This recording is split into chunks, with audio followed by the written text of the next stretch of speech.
आमदीद गुल बूटे में आपका इस्तकबाल है। पेश खिदमत है हामिद हसन कादरी की एक तहरीर, कहानी ज़मीर की आवाज़। मशहूद की तमाम रात नहायत कर्ब व इस्तराब में गुजरी थी। सुबह को मुलाजिम ने अखबार ला कर दिया। मशहूद ने कांपते हुए हाथों से अखबार खोला और ख़बरों के कॉलम पर नज़र दौड़ाई। यकायक एक हल्की सी चीख उसके मुंह से निकल गई। इस सुर्खी पर उसकी नज़र थी। एक बच्चा मोटर से कुचल गया। वो वाक़े की तफसील पढ़ने से डरता था। अखबार को मोड़ तोड़ कर फेंकने ही वाला था कि उसे कुछ ख्याल आ गया। उसने अखबार को सीधा किया। खबर यूं थी, कल 3 बजे सपहर को आलम नगर की सड़क पर एक 4 बरस का बच्चा मोटर से टकरा गया। मोटर ऐसी तेज़ी से निकल गई कि उसका नंबर नोट न किया जा सका। बच्चा मिस्त्री खुदादाद मरहूम का था। ज़ख्मी बच्चे को उसकी माँ के पास मकान नंबर 75 वाक़े गंजपुर पहुँचा दिया गया, लेकिन 2 घंटे के बाद उसका इंतकाल हो गया। मशहूद देर तक सर पकड़कर बैठा रहा, फिर खुद ब खुद कहने लगा, तो मैं इसका कातिल हूँ। मुझे इसी अंजाम का अंदेशा था।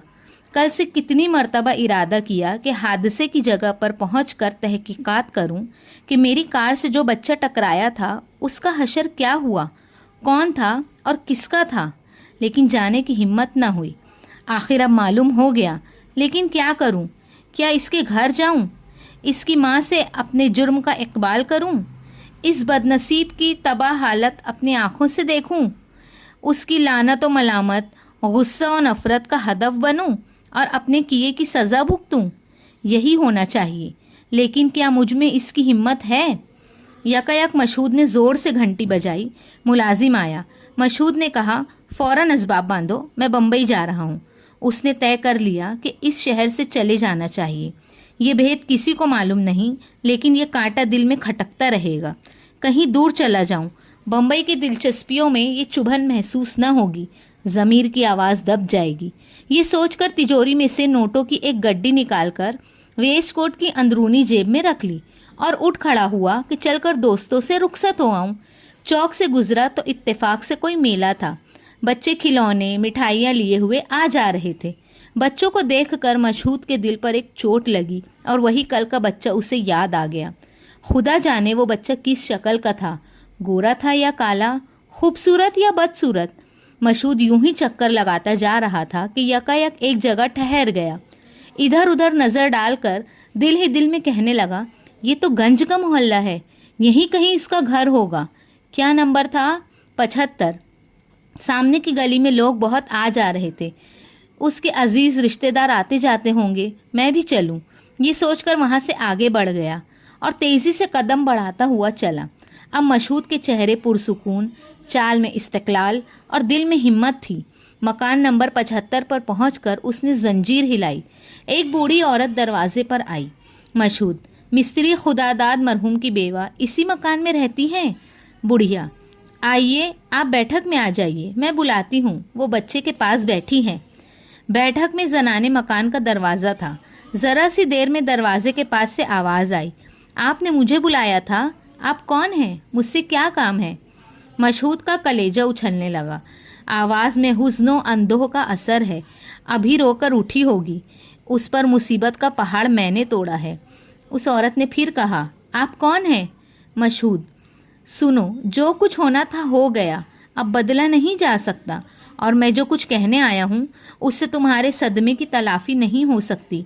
तुम्हारी ज़िंदगी उस बच्चे के दम से थी, वो ना रहा तो अब तुम्हारे लिए दुनिया में क्या रहा?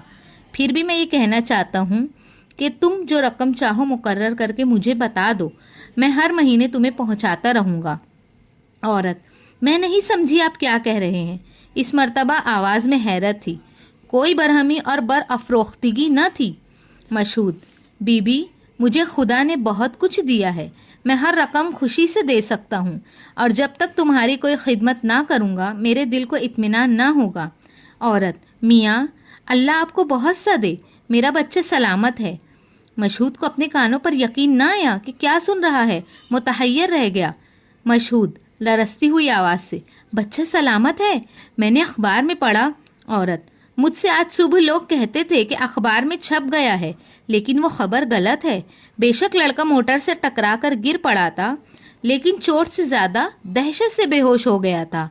ڈاکٹر صاحب کہتے ہیں چوٹ جلدی اچھی ہو جائے گی۔ مشہود کو ایسا معلوم ہوا جیسے کسی نے اس کو موت کے چنگل سے چھڑا لیا ہو۔ خوشی کے مارے اس کے آنسو نکل آئے۔ کانپتی ہوئی آواز کو سنبھالتے ہوئے بولا، کچھ حرج نہ ہو تو مجھے بچہ دکھا دو۔ عورت، بہت اچھا، میں ہٹی جاتی ہوں، اندر آ جائیے۔ مشہود اندر گیا تو دیکھا کہ دالان میں ایک خوبصورت گورا چٹا بچہ پلنگ پر لیٹا کھلونوں سے کھیل رہا ہے۔ اس کا سر اور ایک ہاتھ پٹیوں سے بندھا ہوا ہے۔ اس کو دیکھ کر مشہود کی آنکھوں سے آنسو جاری ہو گئے، اور پھر خیال آیا کہ اگر میں ضمیر کی آواز کو دبا دیتا اور ادائے فرض کی پرواہ نہ کرتا تو یہاں تک نہ آتا، اس حقیقت سے بے خبر رہتا اور ساری عمر اپنے آپ کو قاتل اور بزدل سمجھتا رہتا اور ہمیشہ اپنے اوپر نفرے کرتا۔ مشہود، بیٹے کیسے ہو؟ خیریت سے تو ہو نا؟ کیسے اچھے کھلونے ہیں، کہاں سے لائے؟ بچہ، آپ کون ہیں؟ ڈاکٹر صاحب تو نہیں؟ اب میرا ہاتھ نہ کھولنا۔ مشہود، نہیں میاں، ڈاکٹر نہیں ہوں، تمہارے ابا کا دوست ہوں۔ لو دیکھو اس میں کیا ہے۔ مشہود یہ کہتا ہوا نوٹوں کی گڈی سے بھرا لفافہ بچے کے ہاتھ میں دے کر دروازے کی طرف چل دیا۔ آپ سن رہے تھے کہانی مومن منصفہ کی آواز میں۔